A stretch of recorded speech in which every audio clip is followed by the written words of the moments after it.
on the first one here. Lipstick staying in place, that's good.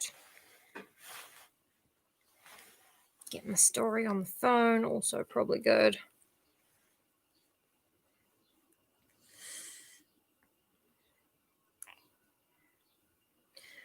Oh my god, this is so hard. Shit. Hey guys. Okay, I'm gonna start reading the case of Charles Dexter Ward today, but I'm having trouble pulling it up on my phone because I thought putting these on would be really funny, and it kind of is, but I can't really do anything and it's really hard to type. So that's why my hair's not very good and I haven't done my eye makeup like usual.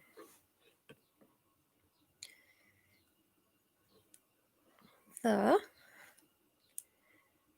case of Charles. It's so hard. Dexter Ward, there we go. Thank God for autocorrect.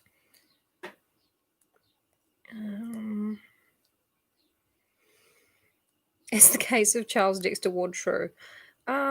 Yeah. Okay, I've found it. I've got the story. I've got it here.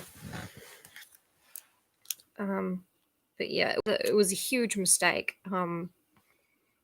Gluing these on before I had even gotten dressed properly. I'm still in pajama pants and slippers because I can't figure out how to put shoes on. Oh well, live and learn.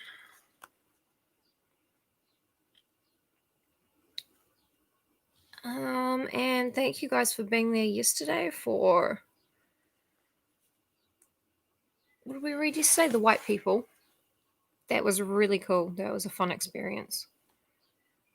Okay, I've got the thing queued up. The story. They feel kind of... One of them came off and I haven't looked for it because now I have one finger that I can actually type and apply makeup and touch my face and stuff with impunity. So I'm just going to leave that one. It's like a reverse cocaine nail, I guess. What's up? I should not have gone. They are making life impossible. But I maintain that they are very funny. I got them from the warehouse ages ago, and when I opened them, the glue was so strong that I was just like, I don't think I should apply this to my body in any way, even just to the nails. But I put them on today because I thought it would be funny. And it was, in a way that was a joke on me, by myself somehow. So, hey! We will all learn together about why you don't use airplane glue to put fake nails on your hands before you've finished putting on makeup and looking up the story that you're about to read. Yeah, Fitz is gonna like it. He loved that one time I got acrylic nails. He had a really good time. Okay, I'm gonna try and open it with my nail-less middle finger. Come on. Let's go. Oh, we did it. We did it. Now I kind of want acrylics again. I'm being a little bit precious with these because they are very, very frail. I like the color though. They're holographic. That's cool. But yeah, getting acrylic nails done was a weird experience. I don't recommend. I liked how my nails looked, but I couldn't really do anything afterwards, and it was expensive, wasteful, and the woman doing my nails was very mean to me, even though I told her it was my first time. I didn't know what I was doing. She hit my hand a lot. She'd like wrap my knuckles and twist my hand around to where she wanted the nail to be, and I was just like, oh yeah, I don't know if I like this. I don't think I do.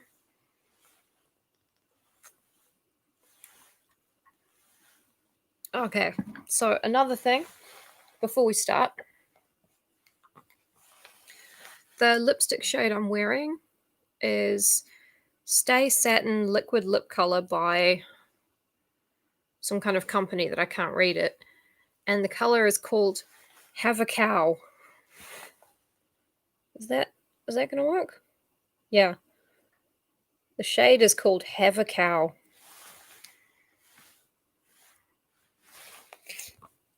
It's pretty anyway. So that's 6 minutes of bullshitting and waiting for people and talking about my mistake.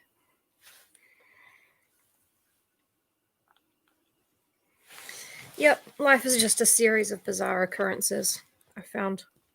Oh, I didn't take my afternoon pills. Excuse me. Let's hope that I can get the friggin' container open. But it does make you feel like you've got very ladylike and expressive hands. You're just like, aha, methinks my invitation to the masquerade ball hath arrived. Oh, let me just pick something up and put it down again because I can't manipulate it with these fucked up claws. They do make you feel pretty cool.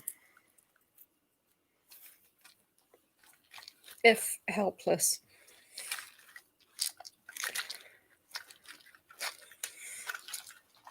Okay, so far so good.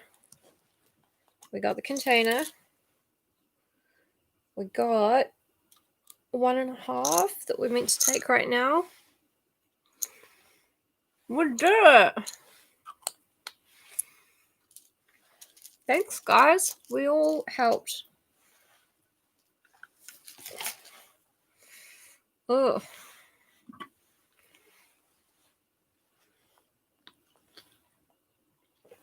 Also, I got a little bit of this incredibly powerful, probably toxic glue in my mouth, but I'm probably fine.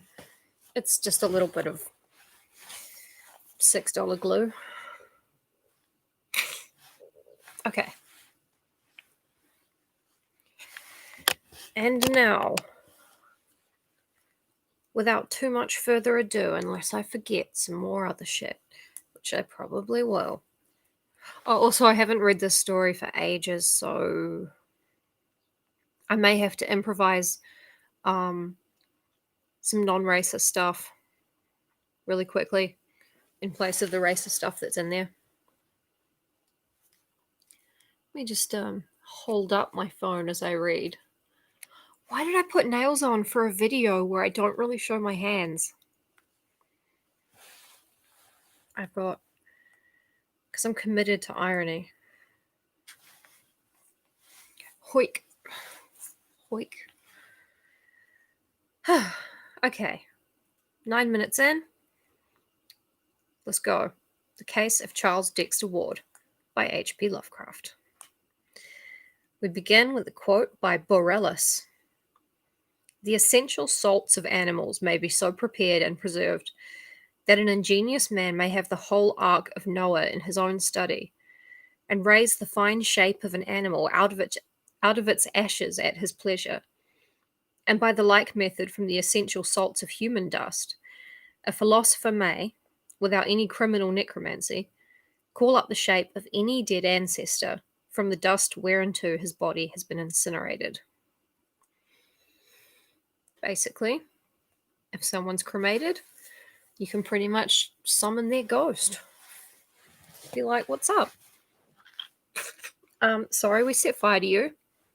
You were dead. Extenuating circs. Anyway, how have you been? Part 1. A result and a prologue. I love a prologue. From a private hospital for the insane near Providence, Rhode Island, there recently disappeared an exceedingly singular person. He bore the name of Charles Dexter Ward and was placed under restraint most reluctantly by the grieving father who had watched his aberration grow from a mere eccentricity to a dark mania involving both the possibility of murderous tendencies and a profound and peculiar change in the apparent contents of his mind. Doctors confessed themselves quite baffled by his case, since it presented oddities of a general physiological as well as psychological character. Escaped mental patient, very gothic already. The ends of my hair are extremely dry. That's not the point. That's not what you're here for.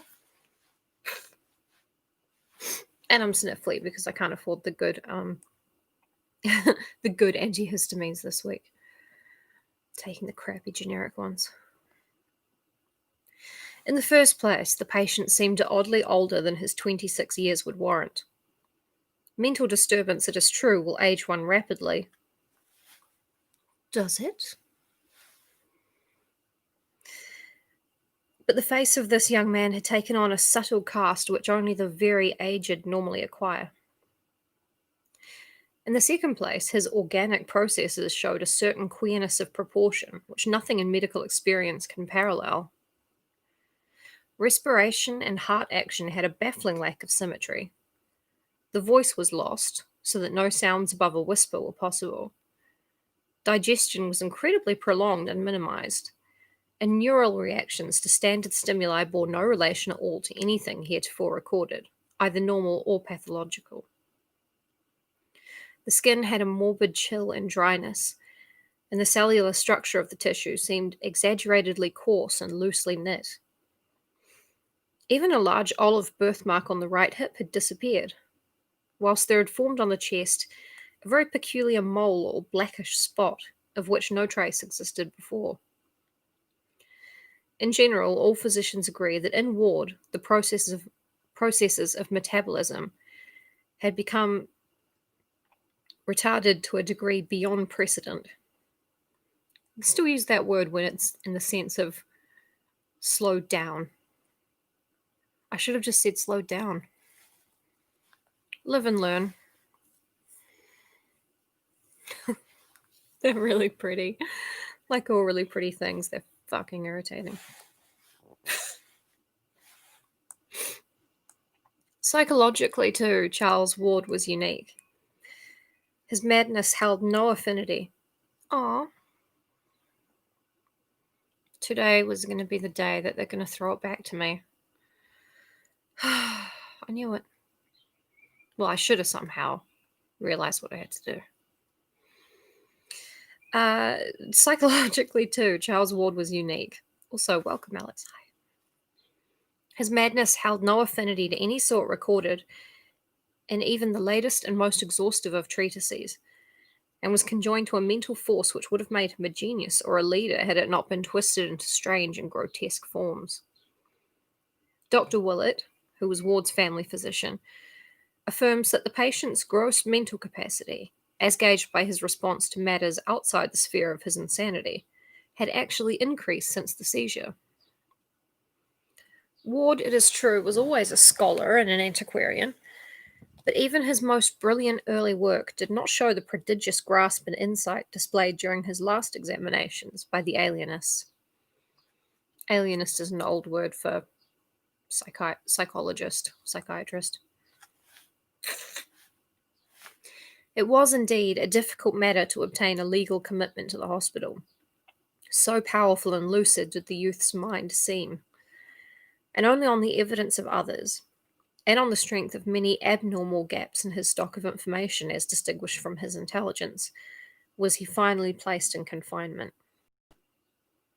Hey, Josh, what's up? Look, I glued nails on, and now I can't do anything. I'm still in pajama pants, because I can't get dressed. I thought it would be funny, and it was. They're good, aren't they? $6. Ooh, that's $6 of iridescence.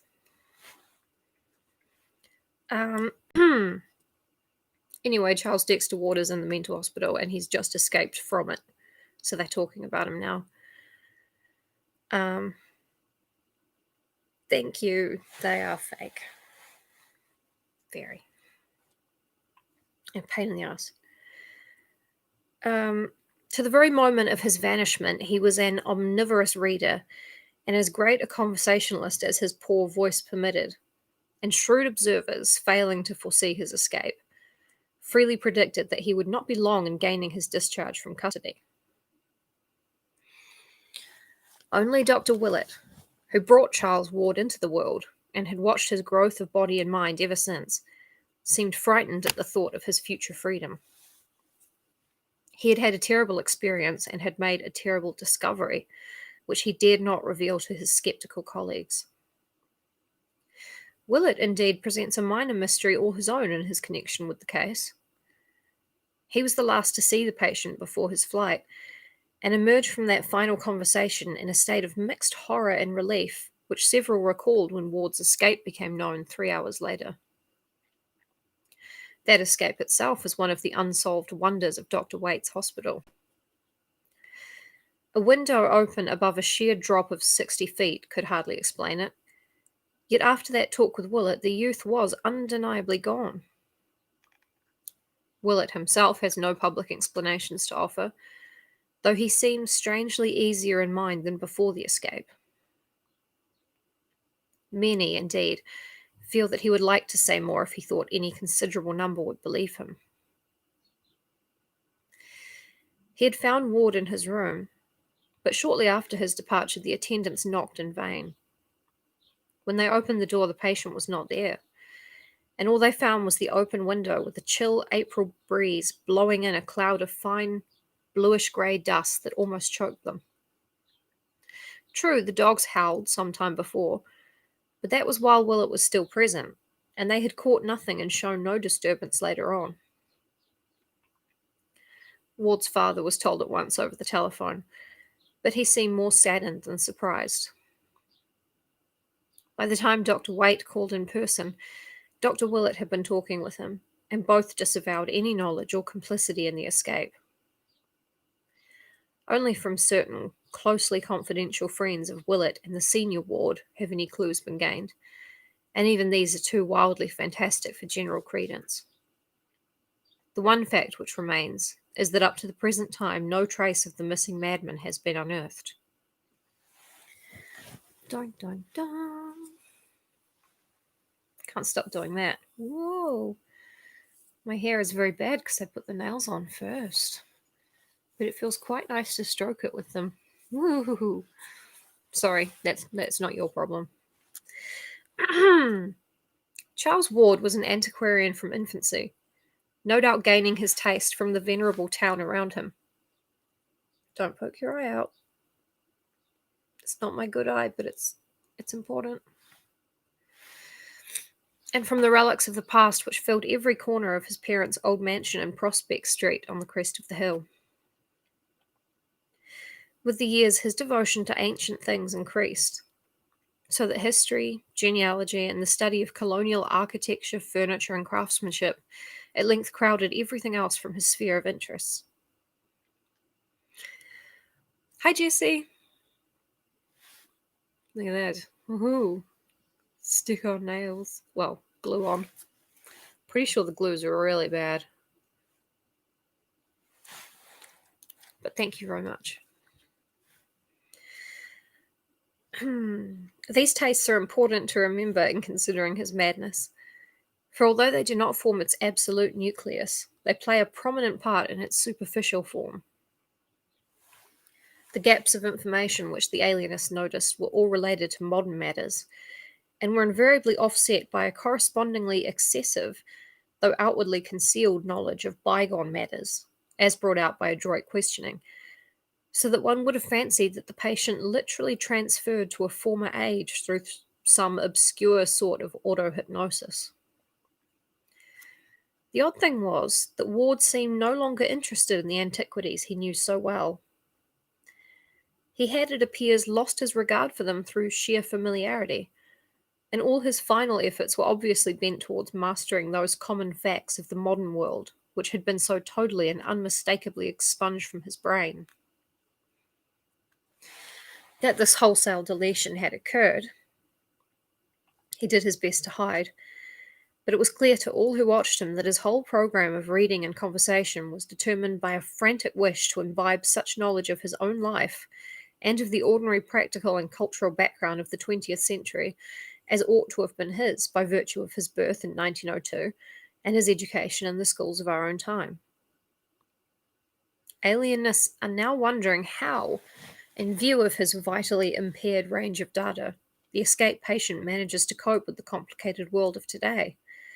The dominant opinion being that he is lying low in some humble and unexacting position till his stock of modern information can be brought up to the normal. We're still, in the prologue. The beginning of Ward's madness among alienists. Dr. Lyman, the eminent Boston authority, places it in 1919 or 1920, during the boy's last year at the Moses Brown School, when he suddenly turned from the study of the past to the study of the occult, and refused to qualify for college on the grounds that he had individual researches of much greater importance to make. This is certainly borne out by Ward's altered habits at the time, especially by his continual search through town records and among old burying grounds for a certain grave dug in 1771, the grave of an ancestor named Joseph Curwen, some of whose papers he professed to have found behind the panelling of a very old house in Olney Court on Stampers Hill, which Curwen was known to have built and occupied. It is, broadly speaking, undeniable that the winter of 1919 to 1920 saw a great change in Ward, whereby he abruptly stopped his general antiquarian pursuits and embarked on a desperate delving into occult subjects, both at home and abroad, varied only by this strangely persistent search for his forefather's grave. All seems very much in order. It's all very normal. From this opinion, however, Dr. Willett substantially dissents, basing his verdict on his close and continuous knowledge of the patient, and on certain frightful investigations and discoveries which he made towards the last.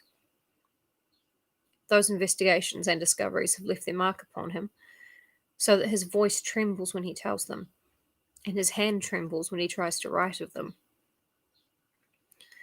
Willett admits that the change of 1919 to 1920 would ordinarily appear to mark the beginning of a progressive decadence, which culminated in the horrible and uncanny alienation of 1928, but believes from personal observation that a finer distinction must be made. Granting freely that the boy was always ill-balanced temperamentally and prone to be unduly susceptible and enthusiastic in his responses to phenomena around him, he refuses to concede that the early alteration marked the actual passage from sanity to madness, crediting instead Ward's own statement that he had discovered or rediscovered something whose effect on human thought was likely to be marvelous and profound.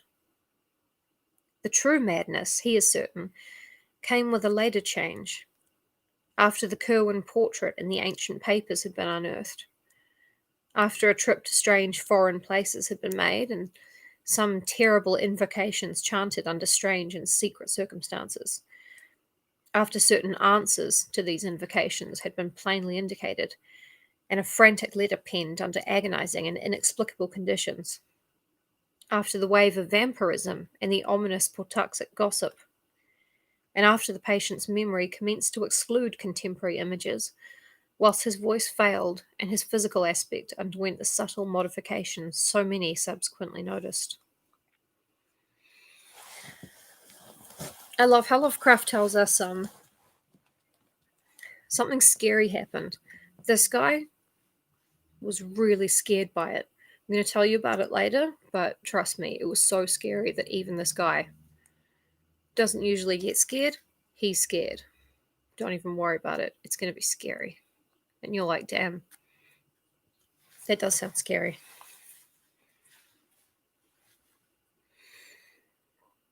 It was only about this time, Willett points out with much acuteness, that the nightmare qualities became indubitably linked with Ward, and the doctor feels shudderingly sure that enough solid evidence exists to sustain the youth's claim regarding his crucial discovery. In the first place, 2 workmen of high intelligence saw Joseph Curwen's ancient papers found. Oh, workmen who have high intelligence. How remarkably broad-minded of you, Howard. Secondly, the boy once showed Dr. Willett those papers and a page of the Curwen diary, and each of the documents had every appearance of genuineness. The hole where Ward claimed to have found them was long a visible reality, and Willett had a very convincing final glimpse of them, in surroundings which can scarcely be believed and can never perhaps be proved. Then there were the mysteries and coincidences of the Orne and Hutchinson letters, and the problem of the Curwen penmanship and of what the detectives brought to light about Dr. Allen. These things, and the terrible message in medieval minuscules found in Willett's pocket when he gained consciousness after his shocking experience. And most conclusive of all, there are the 2 hideous results which the doctor obtained from a certain pair of formulae during his final investigations. Results which virtually prove the authenticity of the papers and of their monstrous implications, at the same time that those papers were born forever from human knowledge. End of part 1. Oh yeah, workmen with intelligence? Crazy. I mean, that's the craziest part of the whole thing. 1 intelligent workman, maybe. But 2? Oh yeah. Object permanence. Whoa. Are you like a... What was he called? Goodwill Hunting? Are you a Goodwill Hunting? Pfft, a woman. There was a woman in one Lovecraft story, but it turned out she was her dad. And then she was another guy. So basically, Lovecraft is telling us everything that's about to happen, but like, he's like giving us a little trailer for it. Like, oh, Charles Dexter Ward, he escaped from the mental hospital, and his doctor was super freaked out by it. And all of these things also happened. I'm not going to tell you what they are, but they also happened. And I'll tell you about them in a little bit, but actually, like, just get hype for it. So the prologue's basically a trailer. It's pretty good. Sorry. Chapter 2. One must look back at Charles Ward's earlier life as something belonging as much to the past as the antiquities he loved so keenly. Oh, yeah. Oh, can you imagine if Titanic was more Lovecraftian? That would have been so good. So good.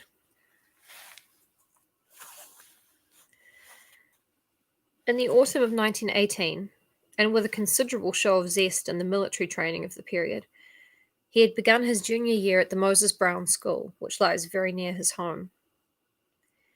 The old main building, erected in 1819, had always charmed his youthful antiquarian sense, and the spacious park in which the academy is set appealed to his sharp eye for landscape. His social activities were few, and his hours were spent mainly at home, in rambling walks in his classes and drills, and in pursuit of antiquarian and genealogical data at the City Hall, the State House, the Public Library, the Athenaeum, the Historical Society, the John Carter Brown and John Hay Libraries of Brown University, and the newly opened Shepley Library in Benefit Street. One may picture him yet as he was in those days, tall, slim, and blonde, with studious eyes and a slight stoop, dressed somewhat carelessly, and giving a dominant impression of harmless awkwardness rather than attractiveness. So most people pretty much agree that Lovecraft is just describing himself here in his own youth. A lot of his protagonists, like as we've noticed, are very similar to him. You know, sort of loners, what one might in modern times call an incel, perhaps, except the kind of incel who doesn't actually want partner and is obsessed with octopuses. His walks were always adventures in antiquity, during which he managed to recapture from the myriad relics of a glamorous old city a vivid and connected picture of the centuries before. His home was a great Georgian mansion atop the well-nigh precipitous hill that rises just east of the river. Yeah, it's just a cell, I think. Vol cell, maybe? Um, a mer cell. No, he was scared of the sea. Paint me like one of your deep ones. Oh, the Titanic starts filling up with water, and Jack and Rose suddenly grow gills, and they swim to Rillier beneath the sea, and they're so happy. The great Georgian mansion, and from the rear windows of its rambling wings, he could look dizzily out over all the clustered spires, domes, roofs, and skyscraper summits of the lower town to the purple hills of the countryside beyond. Here he was born, and from the lovely classic porch of the double-bayed brick facade, his nurse had first wheeled him his carriage, past the little white farmhouse of 200 years before that the town had long ago overtaken, and on toward the stately colleges along the shady, sumptuous street, whose old square brick mansions and smaller wooden houses with narrow, heavy-columned Doric porches dreamed solid and exclusive amidst their generous yards and gardens. He had been wheeled too along sleepy Condon Street, one tier lower down on the steep hill, and with all its eastern homes on high terraces. The small wooden houses averaged a greater age here, for it was up this hill that the growing town had climbed, and in these rides he had imbibed something of the colour of a quaint colonial village. I'm so jealous. Oh, I want to read that book. It's probably really bad, but I want to read it. DM me the title, please. If you would. If you would be so utterly kind. If you would be so splendid as to utterly fail to murder me in the... Oh no, Lovecraft had sex. Yeah, that's a matter of public record. Hans Christian Andersen did not. I don't think. But yeah, Lovecraft was married. He married a Jewish woman, and they lived in New York for a bit. It's like everything he hated. And she wrote in her private journals that Lovecraft was an adequate lover who required a great deal of instruction. Yeah, he was not cool about it. He was just like, oh, I hate New York. It's too full of, well, one doesn't like to dog whistle, so I'll just say it. And Sonia was like, you know I'm Jewish, right? And he's like, oh, is that why you have a vagina? And she's like, no, that's not why I have it. Jesus Christ, Howard. I think is what happened. They ended up getting a divorce. Yes. Yes, that's exactly what I think. Yeah. I'm not really sure what brought them together. I mean, she was a writer as well. But I'm not sure what attracted her to him or what attracted him to her, considering.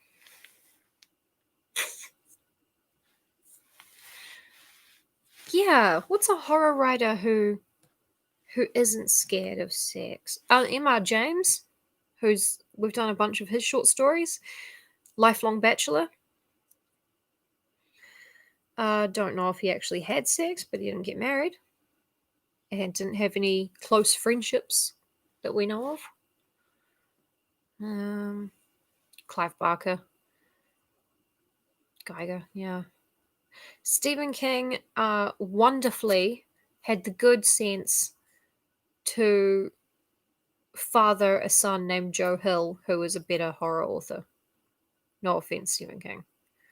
But his son's better. Thank you, Stephen King, for doing it and giving us Joe Hill.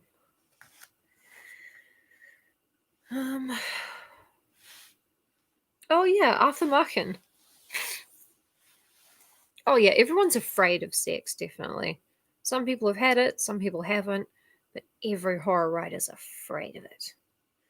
Except perhaps for Arthur Machen, you're quite right, John. And Anne Rice, getting very weird with it. Deeply strange. Yeah, you gotta have weird sexual hang-ups to write horror. Anyway, we're going back to Charles Ward as a baby.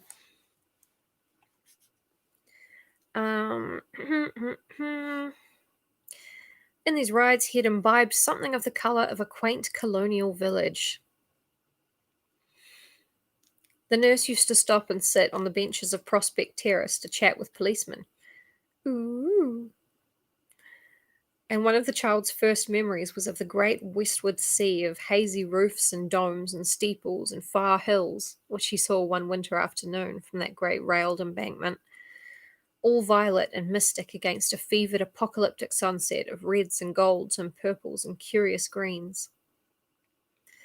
The vast marble dome of the State House stood out in massive silhouette, its crowning statue haloed fantastically by a break in one of the tinted stratus clouds that barred the flaming sky. Oh god, I'm sure they were. I am very sure they were. Mm-hmm. Mm-hmm. And, well, twincest. I would argue that that is also a weird sex thing. I know it wasn't on purpose, but when he was larger, his famous walks began, first with his impatiently dragged nurse, and then alone in dreamy meditation. Farther and farther down that almost perpendicular hill he would venture, each time reaching older and quainter levels of the ancient city.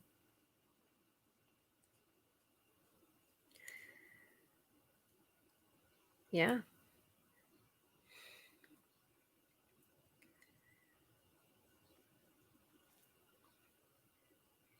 Maybe. Yeah, maybe. I mean, it's also important in Star Wars to kill your dad. Not quite sure why, but it's really important. I mean, the Sith have to complete their training by killing their master, but the Skywalker family all seem to kill their dads.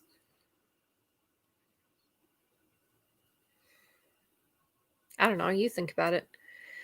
I'm reading The Case of Charles Dexter Ward. He would hesitate gingerly down vertical Jenks Street, with its bank walls and colonial gables, to the shady Benefit Street corner, where before him was a wooden antique with an ionic pilastered pair of doorways, and beside him a prehistoric gambrel roofer with a bit of primal farmyard remaining, and the great Judge Durfree house with its fallen vestiges of Georgian grandeur. By the prehistoric house, he just means like, think of the house from The Witch, that kind of stereotypical colonial early 17th century kind of.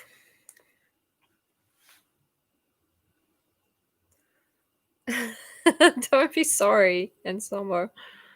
It's fine. I'm just trying to actually like read the story and not go off into a 40-minute derail about Star Wars because I absolutely will. 1000%. So don't let me.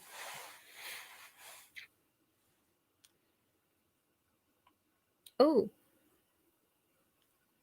no. Star Wars books won't be public domain. That's ridiculous. It was getting to be a slum here, but the Titan elms cast a restoring shadow over the place, and the boy used to stroll south past the long lines of the pre-revolutionary homes with their great central chimneys and classic portals. On the eastern side, they were set high over basements with railed double flights of stone steps, and the young Charles could picture them as they were when the street was new, and red heels and periwigs set off the painted pediments whose signs of wear were now becoming so visible.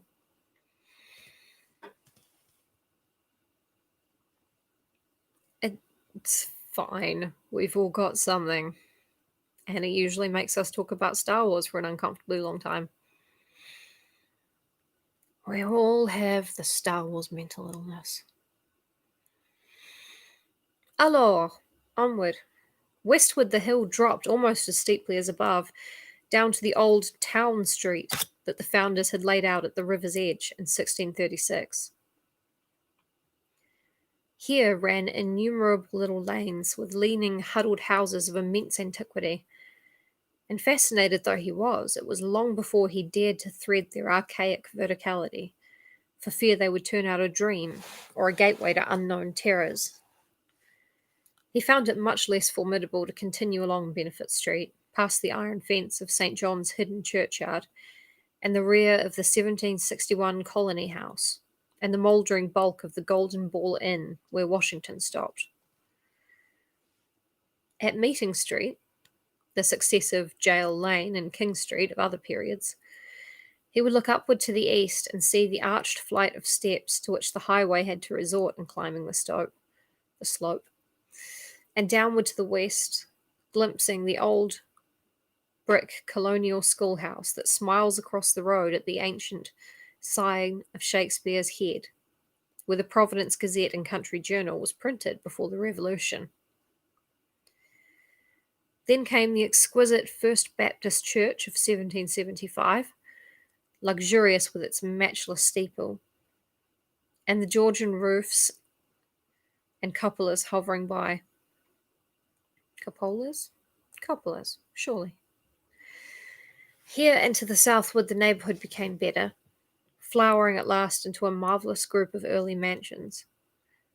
But still the little ancient lanes led off down the precipice to the west, spectral in their many-gabled archaism, and dipping to a riot of iridescent decay, where the wicked old waterfront recalls its proud East India days, amidst polyglot vice and squalor, rotting wharves, and blear-eyed ship chandleries, with such surviving alley names as Packet, Bullion, Gold, Silver, Coin, Doubloon, Sovereign, Guilder, Dollar, Dime, and Cent.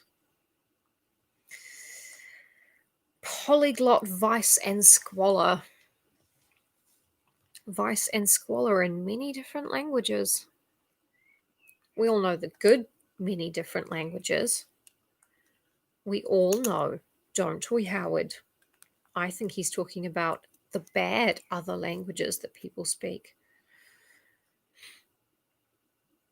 Sometimes, as he grew taller and more adventurous, young Ward would venture down into this maelstrom of tottering houses. Oh, God. Gonna have to do some quick, yeah. He was doing the coin challenge. Everyone was doing it in their short stories. It was crazy. I'm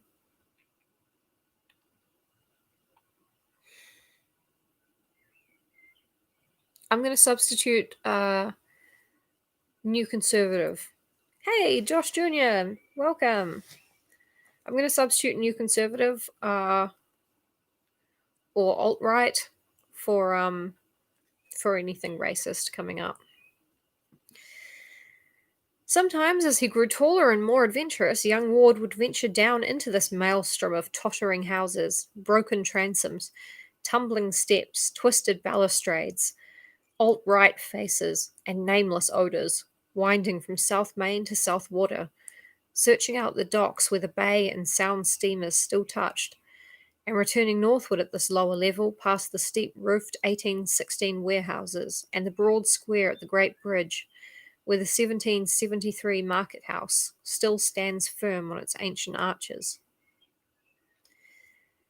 In that square he would pause to drink in the bewildering beauty of the old town as it rises on its eastward bluff, decked with its two Georgian spires and crowned by the vast new Christian Science dome, as London is crowned by St. Paul's. Oh, it's before St. Paul's was destroyed. Yes. Yeah. I don't want to just straight up read the problematic bits to you guys. I'm not doing that. Firstly, I wouldn't enjoy it. You wouldn't enjoy it. Secondly, people would probably take clips out of context when I am eventually cancelled. For what? I don't know. Haven't decided.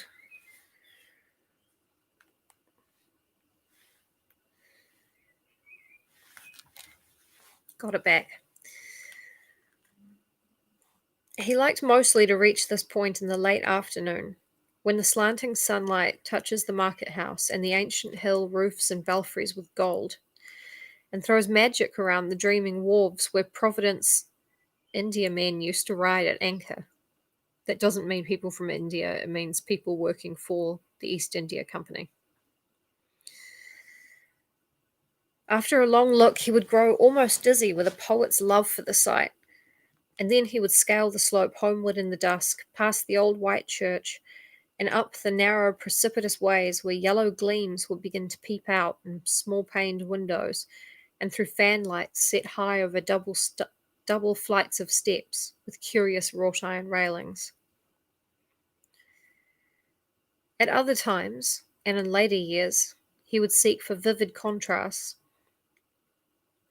spending half a walk in the crumbling colonial regions northwest of his home, where the hill drops to the lower eminence of Stampers Hill, with its alt-right and new conservative quarter clustering around the place where the Boston stagecoach used to start before the Revolution, and the other half in the gracious southerly realm about George, Benevolent, Power, and William Streets, where the old slope holds unchanged the fine estates and bits of walled garden and steep green lane in which so many fragrant memories linger. These rambles, together with the diligent studies which accompanied them, certainly account for a large amount of the antiquarian lore which at last crowded the modern world from Charles Ward's mind, and illustrate the mental soil upon which fell, in that fateful winter of 1919 to 1920, the seeds that came to such strange and terrible fruition.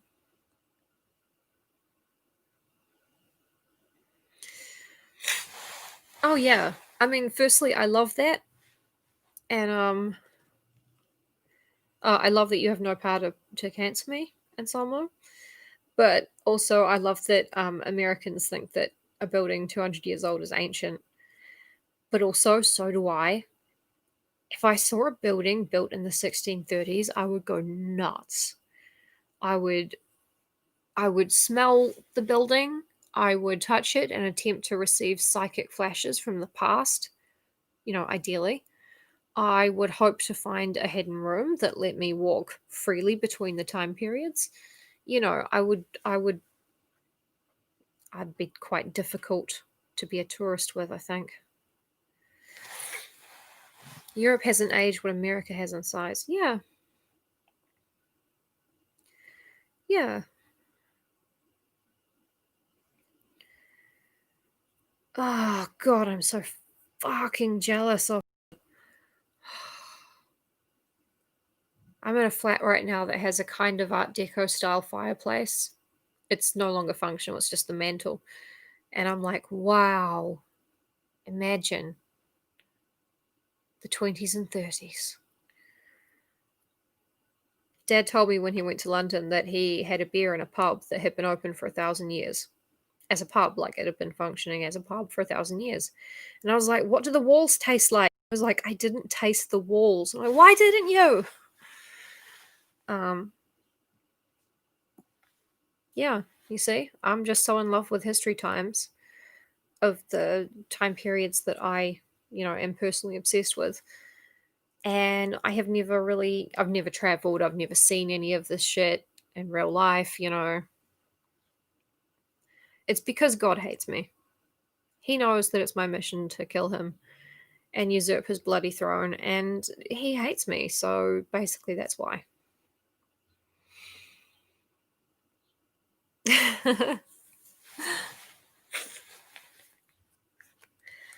Okay, alright, on with the story. By the way, I relate a lot to Charles Dexter Ward, apart from the racism, obviously. Dr. Willett is certain that up to this ill-omened winter of first change, Charles Ward's antiquarianism was free from every trace of the morbid. Graveyards held for him no particular attraction beyond their quaintness and historic value, and of anything like violence or savage instinct he was utterly devoid. Then, by insidious degrees, there appeared to develop a curious sequel to one of his genealogical triumphs of the year before, when he had discovered among his maternal ancestors a certain very long-lived man named Joseph Curwen, who had come from Salem in March of 1692, and about whom a whispered series of highly peculiar and disquieting stories clustered. That's right, that Salem.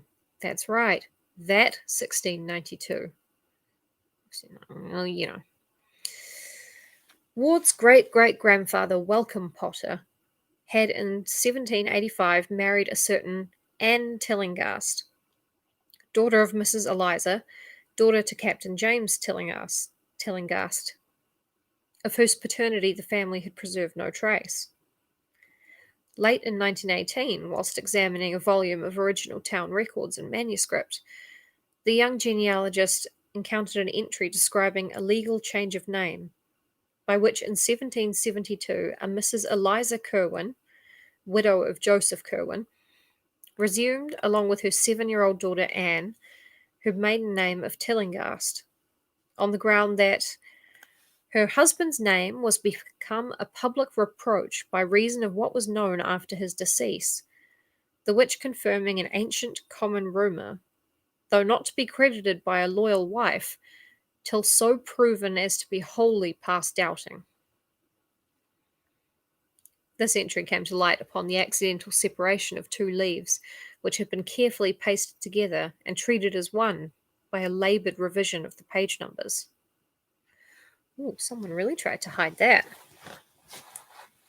It was at once clear to Charles Ward that he had indeed discovered a hitherto unknown great-great-great-grandfather. The discovery doubly excited him because he had already heard vague reports and seen scattered allusions relating to this person, about whom there remained so few publicly available records, aside from those becoming public only in modern times, that it almost seemed as if a conspiracy had existed to blot him from memory. Oh, I'm sorry, that's my accent. Tillinghast.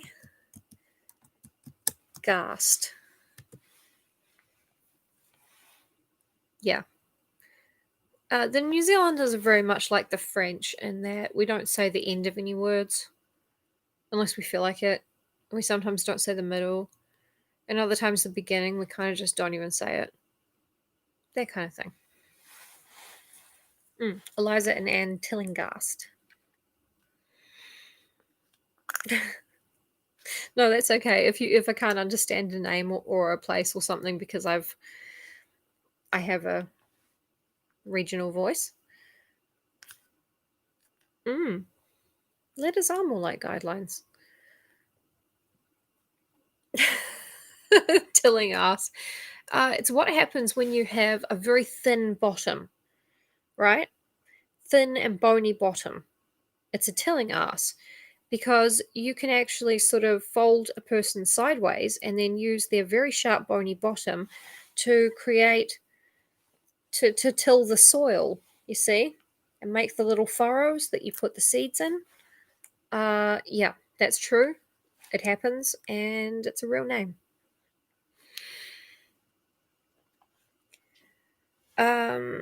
What did appear almost seems as if a conspiracy had existed to blot Joseph Curwen from memory. What did appear, moreover, was of such a singular and provocative nature that one could not fail to imagine curiously what it was that the colonial recorders were so anxious to conceal and forget, or to suspect that the deletion had reasons all too valid.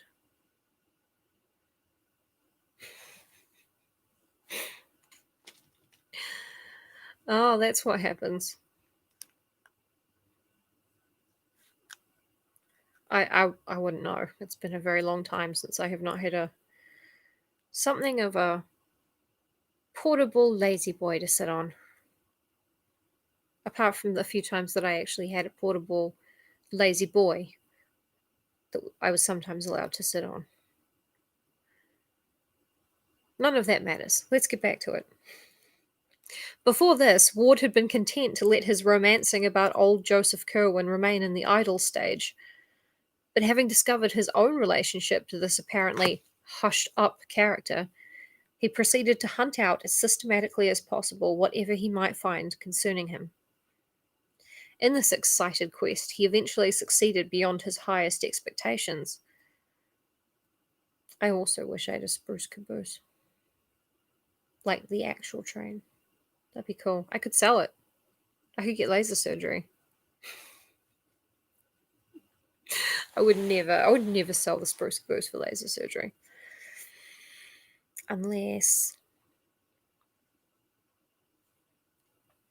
That's right. You come for the story and you stay for the hints of the greater framing story, which is my life.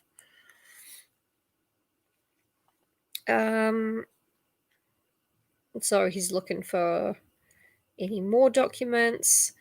Old letters, diaries, and sheaves of unpublished memoirs in cobwebbed Providence garrets and elsewhere yielded many illuminating passages which their writers had not thought it worth their while to destroy. One important sidelight came from a point as remote as New York, where some Rhode Island colonial correspondence was stored in the museum at Francis's Tavern. The really crucial thing, though, and what in Dr. Willett's opinion formed the definite source of Ward's undoing, was the matter found in August 1919 behind the panelling of the crumbling house in Olney Court. It was that, beyond a doubt, which opened up those black vistas whose end was deeper than the pit. The end of part 1! It's the end of part 1. I've been reading for an hour.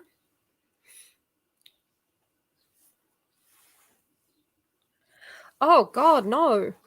No. I've heard someone rationalize the racism of Lovecraft by saying no, he thought all human life was a detestable, teeming pestilence of gibbering insanity, so it's cool. Yeah, the person who said that has not read any Lovecraft.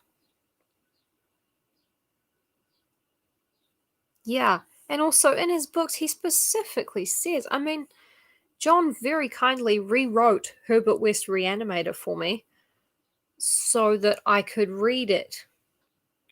At one point, he tries to reanimate a person of color, but fails because people of color are closer to animals than human beings, so the reanimation serum doesn't work as well on them.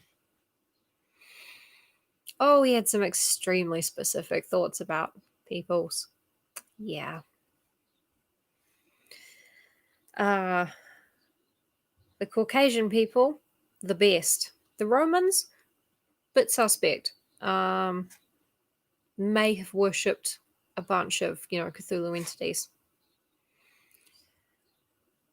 But yeah, no. Just be like, oh yeah, okay. Read the horror at Red Hook. He is a trash man turning in his grave, yeah. Lovecraft can go fuck himself.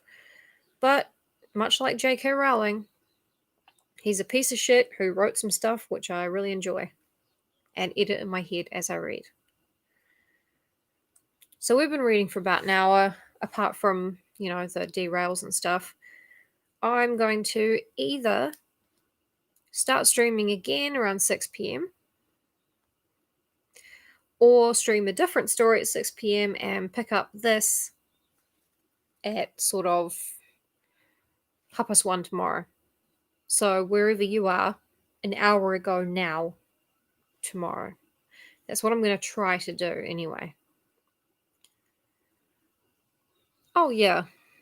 Yeah, he was definitely terrified of everything that he didn't understand or hadn't known since he was a baby. Oh, yeah, air conditioning, the sea, heights, depths, time, the concept thereof. Oh, totally. Totally hate that. He would also hate the fact that while I am apparently Caucasian, my blood is intermingled with the ingenious Chinese, the mysterious spiritual Finn, and indeed the Croatian. Oh yeah, God, I have to watch the next episode of Lovecraft Country. I honestly think that it is the Penny Dreadful sequel. It's what the Penny Dreadful sequel should have been, you know? But yes, I'm going to go watch that now. Thank you. And I'll either rejoin you, later on around 6 o'clock, or I won't. I know, I've been hiding not white heritage. I'm like Arthur Gordon Pym. And Arthur Gordon Pym? I'm like the guy who found out he was related to monkeys. And I'm like Asenath Waite, hiding the fact that I'm actually my own dad. Anyway, these are my nails. I put them on. I thought it would be funny. It was, but only because now I can't really do anything.